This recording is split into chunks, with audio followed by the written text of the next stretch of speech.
Welcome to P. Agarwal editorial. So, the first article that we are going to discuss today is AIDS and TB fight, Tamil Nadu shows the way again. तो basically इस article में हम क्या देख रहे हैं, ये topic क्यों मैटर कर रहा है। HIV एड्स जो है 1980s में, 1990s में और आज के टाइम में TB जो है उसने काफ़ी ह्यूज हेल्थ क्राइसिस क्रिएट कर रखा है। तो इंडिया अभी भी लार्ज शेयर ग्लोबल TB और HIV केसेस का कैरी करता है। तमिलनाडु ने पहले भी HIV को कंट्रोल करने में और अब TB को कंट्रोल करने में एक क्रूशियल रोल निभा रहा है। तो एड्स क्राइसिस के अगर हम फ्लैशबैक पे जाएं तो 1980s के टाइम एड्स ने काफ़ी अफ्रीकन नेशंस को ख़राब किया। कोई ट्रीटमेंट नहीं था उस समय पे। इंडिया भी HIV क्राइसिस फेस कर रहा था, मेनली अनप्रोटेक्टेड सेक्स के कारण हो रहा था। और जो ब्रेक थ्रू था वो तमिलनाडु लाया। उन्होंने क्या किया, उन्होंने नेशनल एड्स कंट्रोल प्रोजेक्ट 1992 में लॉन्च किया। जो फंड्स थे उनको बहुत टाइम लगा करता था गवर्नमेंट चैनल से फ्लो करने के लिए। तो उन्होंने इस प्रॉब्लम को समझा और उन्होंने क्या किया, उन्होंने Tamil Nadu state AIDS control society बनाई, जो एक इंडिपेंडेंट रजिस्टर्ड सोसाइटी थी। उसमें क्या होता था, फास्टर फंड फ्लो था, ज़्यादा फ्लेक्सिबिलिटी थी और क्विक ऑन ग्राउंड एक्शन होता था। अब तमिलनाडु का मॉडल क्यों काम किया, क्योंकि अगर कोई क्योर नहीं था तो सबसे बेस्ट चीज़ है अवेयरनेस कैंपेन्स के लिए कि प्रिवेंशन हो सके चीज़ों की। तो अवेयरनेस कैंपेन्स ज़्यादा करी जा पाती थी क्योंकि फंड्स बहुत इजीली आ रहे थे। तो तमिलनाडु ने बहुत लार्ज टारगेटेड अवेयरनेस प्रोग्राम्स चलाए, तो शार्प ड्रॉप आया HIV इन्फेक्शंस में। इस सक्सेस से जो बाकी स्टेट्स हैं उन्होंने भी कॉपी करना शुरू किया तमिलनाडु का मॉडल। HIV की जो प्रिवेलेंस है वो 0.54% से 0.22% गिर चुकी है आज के टाइम पे। करंट क्राइसिस अब क्या है, TB situation.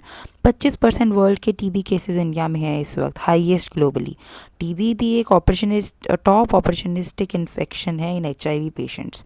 Also 25% of global MDR TB, that is drug resistant TB cases India में है। India aim to eliminate TB by 2025 ahead of global target 2030 but could not achieve it fully. Government के actions क्या रहे हैं अब TB के against की? Testing, reporting and treatment काफ़ी हाई प्रायोरिटी दी जा रही है उनको। प्रोग्राम्स जैसे कि प्रधानमंत्री TB मुक्त भारत अभियान, उसमें क्या है, ट्रीटमेंट, न्यूट्रिशन, कम्युनिटी और CSR इन्वॉल्वमेंट की सपोर्ट दी जा रही है। TB varies heavily across states. अब जो 5 major states UP, Madhya Pradesh, Maharashtra, Bihar, Rajasthan, यही अकेली 56% TB के इंडियन केसेस को लेकर चल रही हैं। तो स्टेट वाइज भी बहुत ज़्यादा डिफरेंस है डिसीज़ के बर्डन में। Tamil Nadu leads again with innovation. अब तमिलनाडु फिर से पहली स्टेट बनती है to integrate a TB mortality prediction model. ये ICMR NI ने डेवलप किया है इस मॉडल को। ये क्या करता है, TB पेशेंट्स का प्रिडिक्ट करता है कि कौन से TB patients are at a high risk of dying. फिर अलाउ करता है मोर टारगेटेड इंटरवेंशन। इंटीग्रेट करता है existing TB screening software across the state. How Tamil Nadu's TB model works. तो स्टेप्स क्या हैं आफ्टर डायग्नोसिस? रैपिड टेस्टिंग होगी, रिपोर्टिंग होगी, ट्रीटमेंट स्टार्ट किया जाएगा, न्यूट्रिशन सपोर्ट दी जाएगी और अब तो साथ में ऐड हो चुकी है predictive software for mortality risk. State national health mission and central TB office work together efficiently. फिर fast adoption of technology plus good delivery system is equal to the model for India. So the crux of the topic is कि तमिलनाडु हर बार lead करता है, इस बार भी innovation, early action, efficient governance अब TB को fight करने के लिए यूज़ करी जाएगी, जैसे कि कभी HIV को कंट्रोल करने के लिए करी जाएगी। So the state is showing once again how effective public health systems can transform national outcomes. So the next article is India needs research pipelines.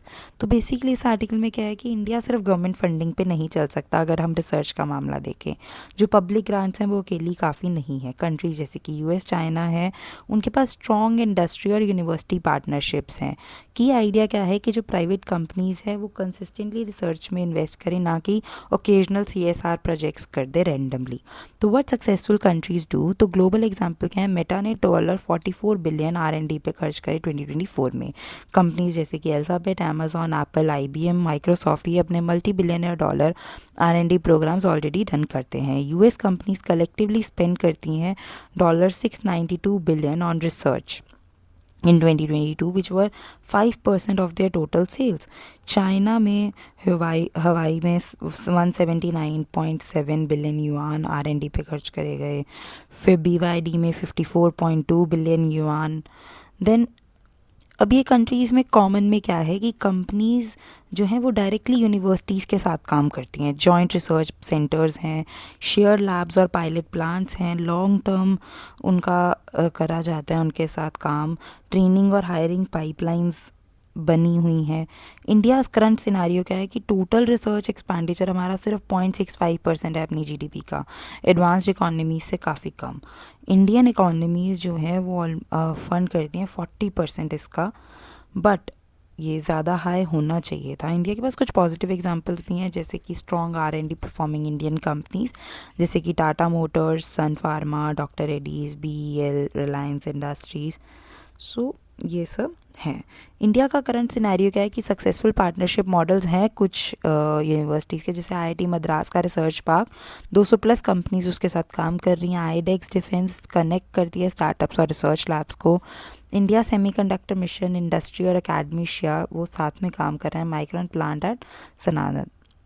तो अब इंडिया को क्या करना चाहिए, उस क्या अब इस वक्त क्या करना चाहिए. क्लियर R&D इन्वेस्टमेंट टारगेट्स हर सेक्टर के लिए बनाए जाने चाहिए. Automobiles, pharmas, electronics, defence, space, research 3-year rising targets हों. शेयर्ड IP फ्रेमवर्क्स हों जो कि पब्लिकेशंस और कमर्शलाइजेशन दोनों को रिवॉर्ड करे. नेक्स्ट इज़ कि हम इंडस्ट्री और यूनिवर्सिटी कोलैबोरेशंस बढ़ाएं. ग्रांट्स ऐसी हों, प्रोजेक्ट जो हों वो इंडस्ट्रीज़ और हाई एजुकेशन इंस्टीट्यूट्स दोनों के द्वारा कोलैबोरेटिवली फंड करे जाएं. शेयर्ड लैब्स हों, फैसिलिटीज़, पायलट लाइंस, यूनिवर्सिटीज़, ये सब चीज़ें एक साथ आएंगी. Then only the things can be done. Multi university centres हों for big long term problems. Improve tax and incentive systems. तो स्ट्रॉन्ग टैक्स रिडक्शन वापस से हम लाएं. R&D के लिए हम इंसेंटिव्स को लिंक करें to patent, standard contributions, clinical trials, field trials, proof of collaboration with accredited universities, hiring PhD graduates. Train करें हम कैंपसेस और researchers for industry collaboration. Faculty और PhD वालों को सिखाया जाए कि कैसे कंपनीज के साथ काम करना है, IP को कैसे हैंडल करना है, कैसे अप्लाइड और ट्रांसलेशनल प्रोजेक्ट्स को रन करना है.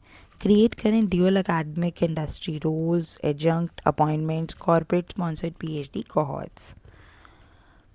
Next is make companies report their R&D spending publicly. तो स्पेशली जो share of R&D funds going to Indian universities, फिर हमें ट्रांसपेरेंसी लानी पड़ेगी कि कंपनीज कैसे अपना रिसर्च को इन्वेस्टमेंट में लगा रही हैं, प्रमोट कैसे कर रही हैं research outcomes in Indian languages to build public respect for R&D carriers.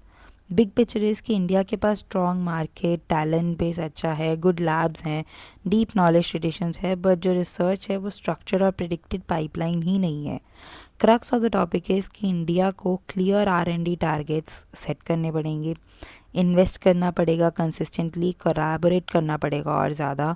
Universities को डिलीवर करना पड़ेगा मेजरेबल आउटकम्स. इंडस्ट्रीज़ नीड्स के अकॉर्डिंग ट्रेन करना पड़ेगा. वेलकम करना पड़ेगा प्रैक्टिकल प्रॉब्लम्स को. अगर दोनों साथ में काम करेंगे, research will become a national supply chain powering innovation and economic growth. So that's all for the articles today. Thank you.